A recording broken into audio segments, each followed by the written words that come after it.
Tonight, where we dig and go beyond the headline and from the analysis of major political stories in Nigeria. I am Olajumoke Olatunji. Tonight, we discuss Nigeria at 64, the challenges and successes. And our guest tonight is Dr. Mayam Shetty, medical professional, social entrepreneur, philanthropist, and politician. Welcome to the program, everyone. Stay with us. I'll be right back. Welcome back, everyone. It's Nigeria's 64th independence anniversary. And earlier, President Bola Tinubu, in his Independence Day address, appealed to Nigerians to remain patient as the reforms implemented by his administration will soon show positive results. The president also announced a 30-day youth conference to address the growing challenges of the youth. Now, let's share this report by our State House correspondent, Femi Akode.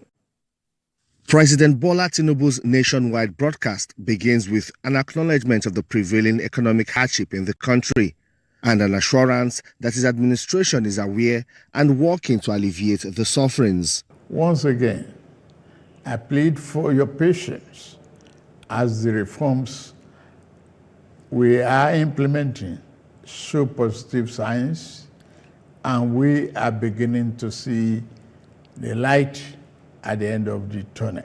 But again, the president also admits that 64 years after independence, the journey of nationhood has recorded modest successes. We have learned to embrace our diversity and manage our differences better as we continue to work towards engendering a more perfect union. President Bola Tinubu says the economy is undergoing the necessary reforms and retooling to serve Nigeria better and more sustainably. If we do not correct the physical misalignment that led to the current economic downturn, our country will face an uncertain future and the peril of unimaginable consequences. President Bola Tinubu says Nigeria must remain mindful of the next generation as it seeks to galvanize their creative energy towards a better future. This conference will be a platform to address the diverse challenges and opportunities confronting our young people, who constitute more than 60% of our population. It will provoke meaningful dialogue and empower our young people to participate actively in nation building by ensuring that their voices are heard in shaping the policies that impact their lives. Overall, President Bola Tinubu calls for understanding as his administration continues the difficult journey of implementing necessary economic reforms, which, according to government data, are already beginning to yield results. Femi Akode, TVC News, Abuja. Let's take a short break, and when we return, Dr. Mayam Shetty will join us for tonight's conversation. Please stay with us, everyone.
Welcome back, everyone. I am now being joined on this Independence Day special by Dr. Mayam Shetty.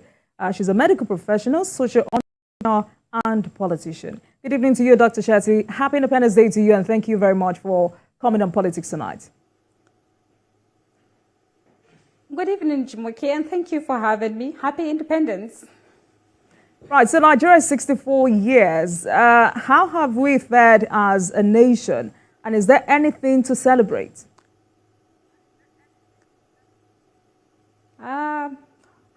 I would guess there's quite a lot. You know, Nigeria has taken some very tremendous advancement since its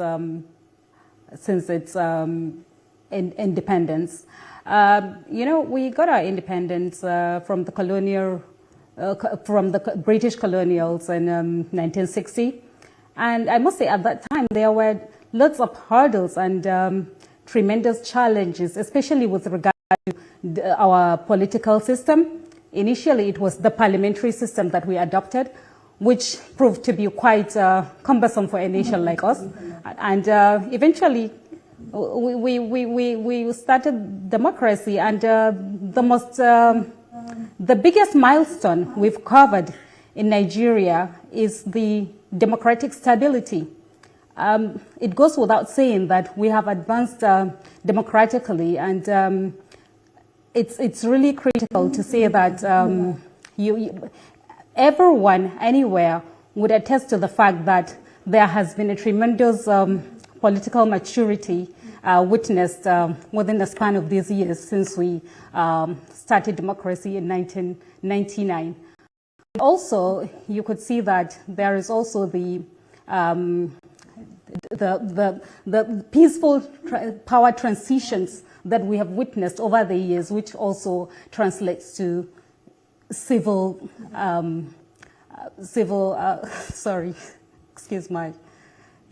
which translates to democratic advancement and national development of a nation, of any nation, is an indicator that we have really advanced politically and in nations' development as well. All right. Dr. Shetty, you know, Nigeria's journey is one that some have described as a self-governing nation. And it begs, I mean, so many questions have been raised. What is the destination? Where are we headed as a nation? They say this unhappy trajectory is driven by several factors and actors. What is the point of our nationhood? What are the founding ideas of Nigeria? Looking at where we're coming from, what is it that gives our society a sense of purpose? Okay, you know, as patriotic Nigerians, there is a whole lot of issues that we have been facing at the moment that could sometimes mar our judgments. Now, I'm not saying anybody is wrong in judging anything, but all I'm saying is that, you know, it takes a lot of resolve and resilience, which Nigerians have definitely shown to also maintain that sense of purpose that leads us to the same destiny that we aspire to be and reclaim our space as the largest hegemony in Africa and, you know, a force to reckon with, even nationally, I mean, globally. So I would say, you know, it depends on how optimistic one is. Definitely I'm one. I'm a very optimistic Nigerian. And I believe that we may have our challenges. We may have our areas that are quite difficult at the moment, but we definitely are growing and edging towards that prosperous nation that we pray to be, and we hopefully will be one day, Ms. Jumoke. When you look at our economy, it has grown robustly by factors such as through the oil sector and the non-oil sectors, you know, through entertainment and also through agriculture and our rising technological advancements as well. So, you know, I agree with you that we have a lot to be thankful for. Absolutely. I mean, I agree with you that optimism is key, but when you look at some factors, unemployment as well as insecurity of lives and property, these have been identified as some of the compelling factors for a mass exodus of educated and skillful youth from the country. For you, are these normal challenges for a country striving for growth and fulfillment of its dreams? Okay, Jumoke, First of all, we have to realize that democratically we are still young and growing.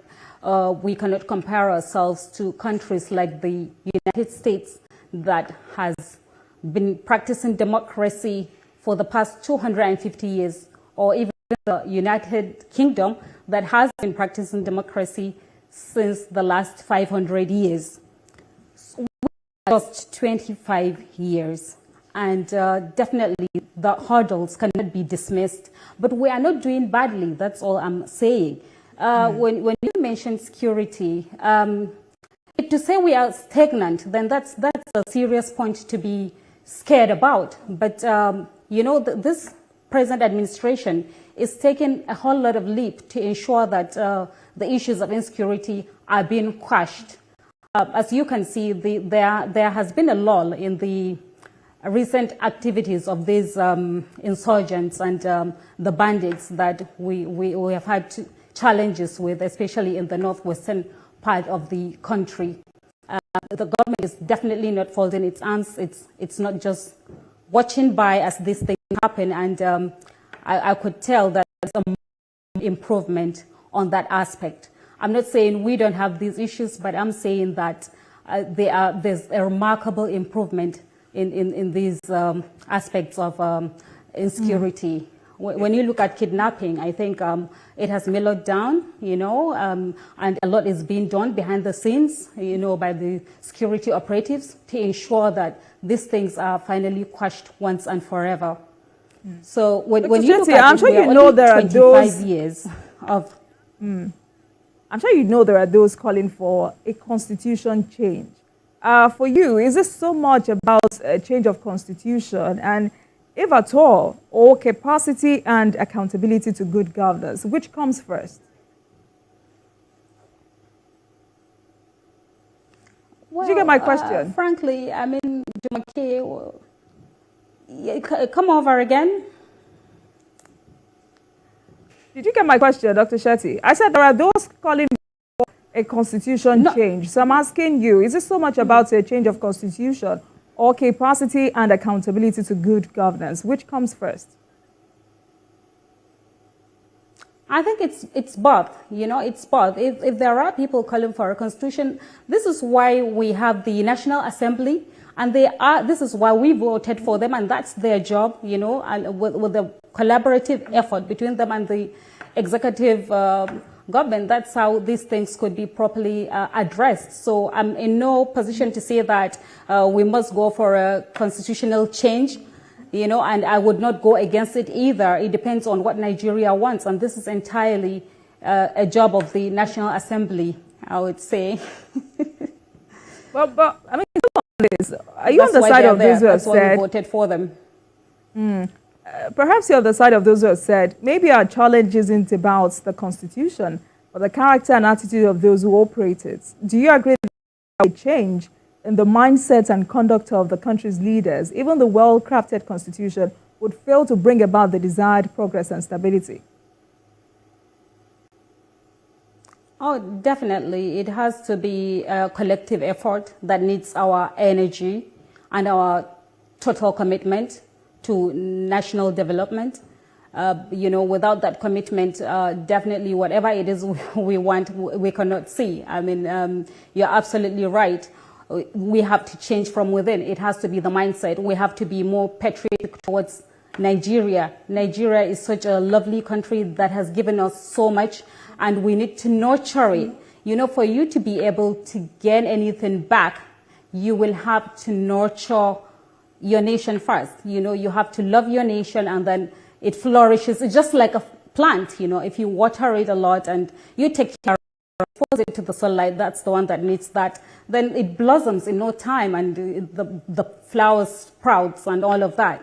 So definitely a mindset is a critical factor in ensuring our national development, which we thoroughly lack. I would say, as most Nigerians are not really patriotic, we are always excited to see things going wrong with our nation. You know, we're not passionate about our nation. We're not passionate about its growth. It's always about being selfish. What's in it for me? What's in it for me? We have to grow and rise above and beyond all that for us to see the positive Dr. changes that we truly desire and deserve. Absolutely. You know, let's take a break, and when we come back, we will continue this conversation. Please stay with us, everyone.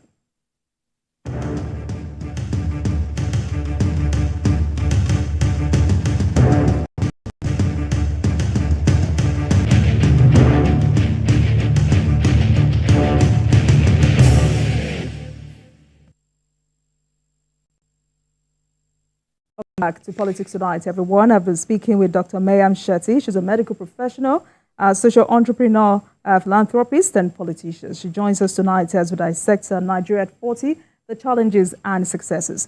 Dr. Shetty, thanks a lot for staying with us on the program. So, what was your major takeaway from the president's speech? What did you make of the president's Independence Day address? What stood out for you? Okay, Mr. President's speech this morning has given us so much hope, which we never lost anyway. And to think that he has made these serious milestones is just incredible. And I would say he was even humble about owning up to them. I mean, imagine clearing a backlog of inherited $1 billion. People should really listen to this.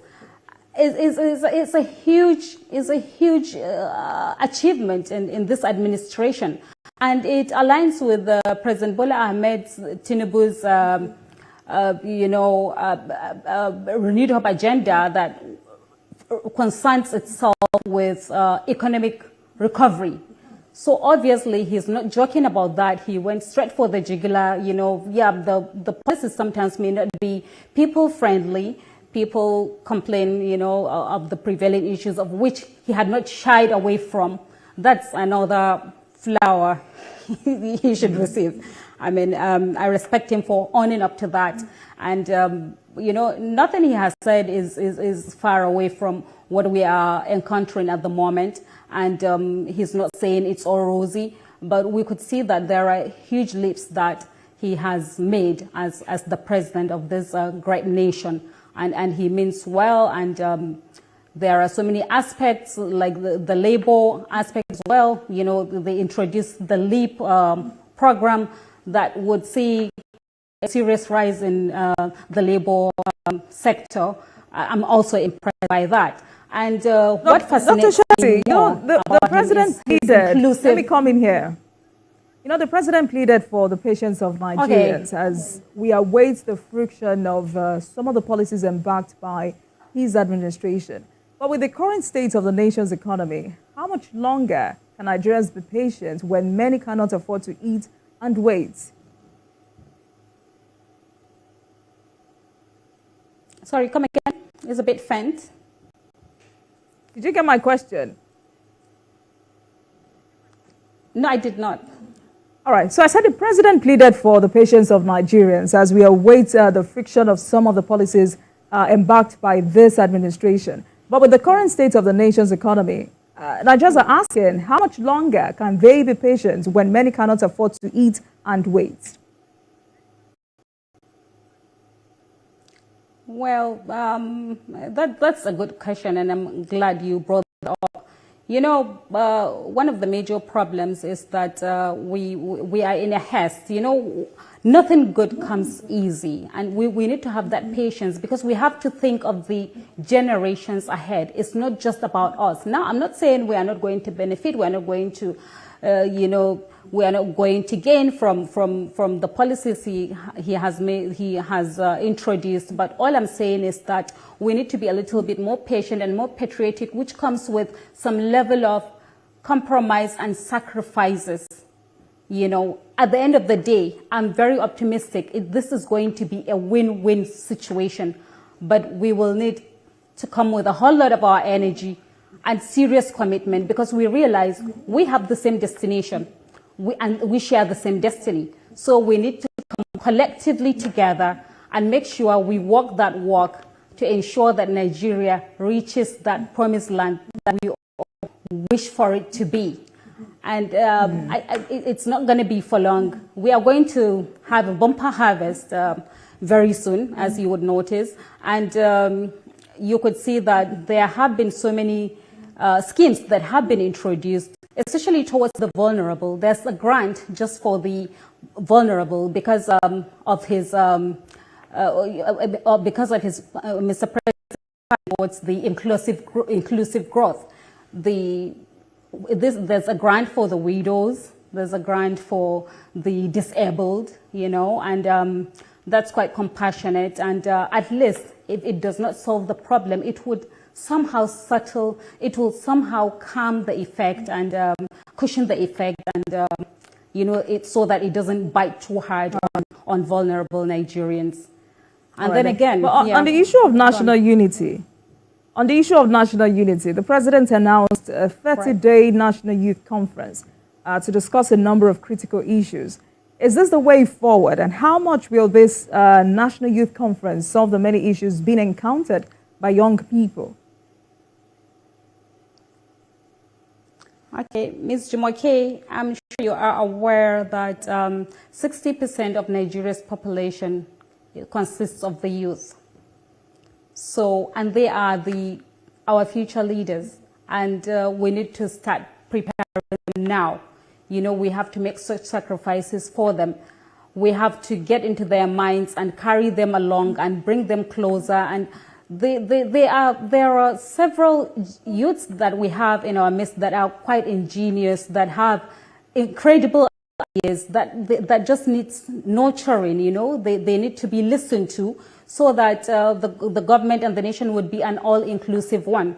Left for me, I would say that this National Youth Conference should be expanded to include even, you know, the older ones, because you know, we are always metamorphosing, we are transforming, we are growing. So there may be other angles that we may want to also look at, and not just the youths. But it's quite impressive and is encouraging to see that there's a government that cares for its youth, because it makes 60% of the population, and this is huge, and there's so much potential to be harnessed amongst these youths. It's quite timely, and I've never been more excited for them.